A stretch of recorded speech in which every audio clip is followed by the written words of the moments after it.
So hello and welcome. Thank you so much for clicking in. If this is your first time, my name is Mecca. I live in the south of England. I grow most of my vegetables.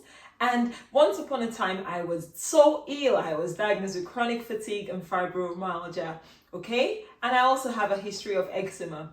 I've healed these autoimmune conditions, okay, by changing the way I eat, the way I handle stress, and also just having more peace. Most importantly, I've had to do a lot of research. I am a trained critical care nurse in the UK, but I'm not a medical doctor. But when I needed to be well, I had to do more research into functional health. And that's how I came about this information I'm about to share with you. Okay, disclaimer, it's not medical advice. Meet your own professional healthcare advisor if you need support, okay? I can help you with information based on what my experiences are, but I don't know what your own peculiar, unique experiences are. So let's get into it.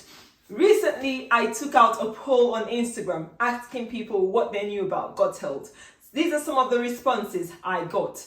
Most people just wanted me to highlight what exactly is gut health. Some people wanted to know how to heal their body after having a long term of antibiotics. Some people wanted to understand how to reduce bloating. Some people wanted to know signs and symptoms of a gut health problem. And generally, the feel I got was that people just wanted to understand this thing better. So the whole purpose of this video is to try and make this whole, big misunderstanding or big confusion about gut health clear. This video is actually as a result of my senior sister always asking me, what exactly is gut? So let's go to the basics, right? In primary school, I was taught about the alimentary canal. I'll try and insert a picture there. Basically, your gut is from your mouth to your anus. Simple as that. That's the whole canal. That's the whole digestive system. That's what your gut is. But then the most important thing about this gut is, let me shock you. We are carrying about 2 kilos of bacteria. Yes, this whole alimentary canal has a lining that's called the mucous membrane. Okay, most organs, internal organs have this, but then it has villi and little cells all lining this whole membrane that carries 2 kilograms on average of yeast and bacteria that work synergistically to keep us healthy. Now, when there is an imbalance, when one sort of colony is overpowering the other when it's not supposed to be, it's now called a dysbiosis. So it's an imbalance of gut bacteria. This is something people always interchange with using the term leaky gut. Now, I'm not going to talk much about leaky gut or about dysbiosis here. I'm just going to go basic. The purpose of this video is to just demystify gut health. All right, let's go into the alimentary canal, back to it. Now, because this lining is covered in bacteria and yeast, a lot of factors affect it. So it's not just obviously food. We know the saying that goes, you are what you eat, isn't it? Yes, you are what you eat, but not true. You are actually what you digest. Because if the gut is not healthy, you won't be able to assimilate and utilize the nutrients in the food you eat. Do you agree with me? In Ayurveda, 70% well if your gut is healthy. So generally, your gut plays a huge role in your health. There's also the new term talking about the gut-brain connection. This is not really new because we've always known that gut feeling. Yes, it's the feeling in your gut and it tells you something is going on. So it's something that has always been there, but we just not put a finger on it. And now, thankfully, science is bringing that connection. The gut is responsible for most of the production of serotonin, which is actually the good, happy feel hormone. Now, if serotonin is out of whack and is not being produced effectively, it affects a lot of things, including sleep, including how, we assimilate even other nutrients. So serotonin is such an important, vital hormone in the body.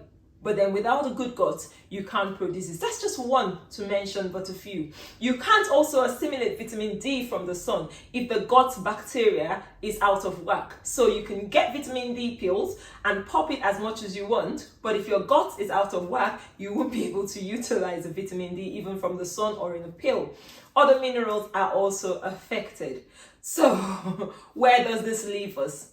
Basically, I would say listen to your gut feeling. Listen to your gut feeling, because constantly our body is speaking. Be intuitive, be in tune with what you're eating. How are you handling stress? That is a simple thing I can always suggest, because something is wrong and you know it is. Now it's time to find what exactly it is. That's where we come to the second step, which involves a lot of patience. Now, healing the gut doesn't happen overnight because the damage hasn't happened overnight. The biggest culprits I have seen in modern day for damage to the gut is stress and processed high sugar and high omega-6 fatty acid food. If we can eliminate processed food, as much as possible, reduce added sugars, like in any form, okay? Yes, we need to still have it in its natural state, but any added sugar, I mean like adding sugar to your drink, adding sugar to your food, take it out. You can do without it, okay? And then taking stress out. That is a big factor. Everyone has stress, but how are you handling stress? How are you dealing with it? That's what matters. It's not if the stress does come, it's how you handle it. Because sometimes we over-process things, over-project things, and that causes more stress. Stress is a killer to the gut. It can actually affect your gut in a short while without you knowing. So those are the two key things I will talk about. And then also, now sometimes life happens. We can't avoid having antibiotics. So if you've had to have a course of antibiotics, people always say take some probiotics. I, for one, have had a bad experience with probiotics, and I put a video out, probably come out after this one, about making sauerkraut, which is fermented cabbage, which is natural probiotics. Now, there are so many probiotic-rich foods that we don't necessarily need to have artificial probiotics. The reason, and hold on, the reason behind it is probiotics can be patient-specific. They might work for one person and not work for the other. The strains in the bacteria in that probiotic pill differ from one manufacturer to another. Yes, everyone says it's a broad spectrum and all that, but they're different. And then thirdly, some of them don't even survive the stomach acid. Whereas if you have it in its natural form, like something like kimchi, sauerkraut, kefir, we have in Africa ogiri, we have fermented cassava fufu. We also have our uwa, which is fermented oil bean seed. These things really rich in natural probiotics that can actually help balance out the gut flora, and even fermented grains, fermented pap. So I would recommend going for the natural forms of anything as much as possible.